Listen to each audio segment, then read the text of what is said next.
Everybody, it's Chris Kerr, and I want to take today to thank you for watching my video yesterday about this concept of unexpecting things, taking the radical thought process of not expecting anything and replacing that with radical curiosity about how things could turn out, seeing instead of fearing. And so I'm going to talk a little bit more about that today. As many of you know, I've done this study about the number one cause of failure, and the number one cause of failure, plus or minus 2.1%, stays the same whether it's about projects or businesses or personal goals.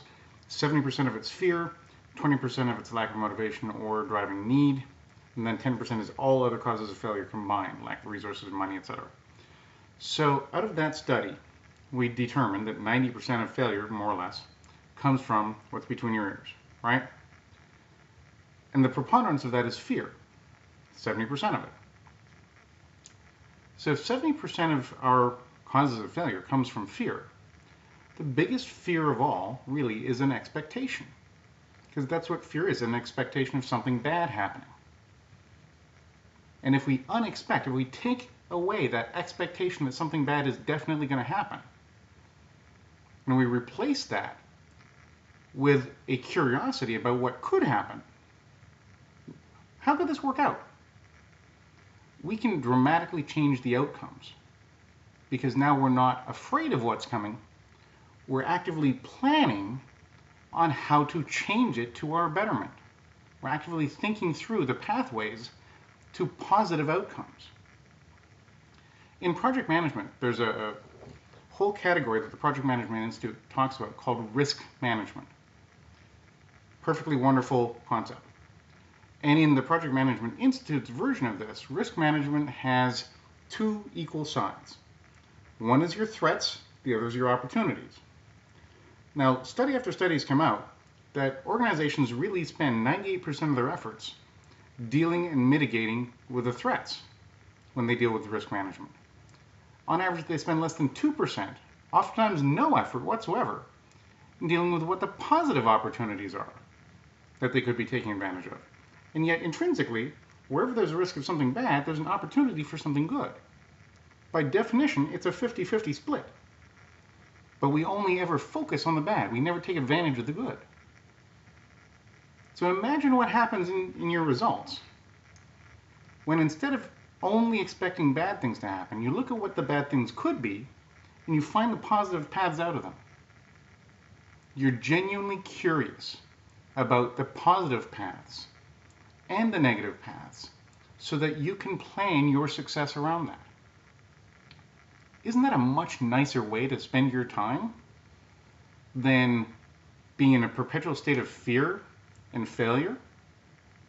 Now you can be curious, the fire's hot. Ow, I probably shouldn't have put my finger there, right? Now I know I'm not going to put my finger in the fire anymore. I have the negative one time, and I have the positive of never doing it again the rest of my life. Instead, a lot of people go near a fire, go, oh, that could be hot. I'm never, ever, ever going to have fire anywhere near my life. I'll never eat cooked food. I'll never be warm. I'll never be cozy. I'll never be happy. Fire can't possibly be part of my life, ever. That's how people actually work. That's how we actually think about things. Is, oh my God, something scary. And when we run like hell for the hills, and as a result, we miss out on the fact that it probably wasn't really all that scary to begin with. When it manifested, odds are you survived it anyway, or we wouldn't be having this conversation.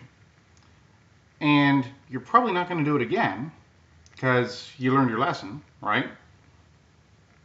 So all that's left is upside now. Even from some of our worst things in life. All that's left is the positive of what we can do now.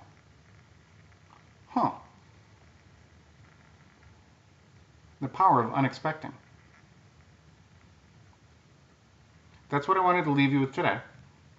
I'm going to be doing a whole series of these videos day after day, sharing them with everybody who wants to listen and wants to figure out new ways of changing radically changing what your basic thought structures are in how you live your life.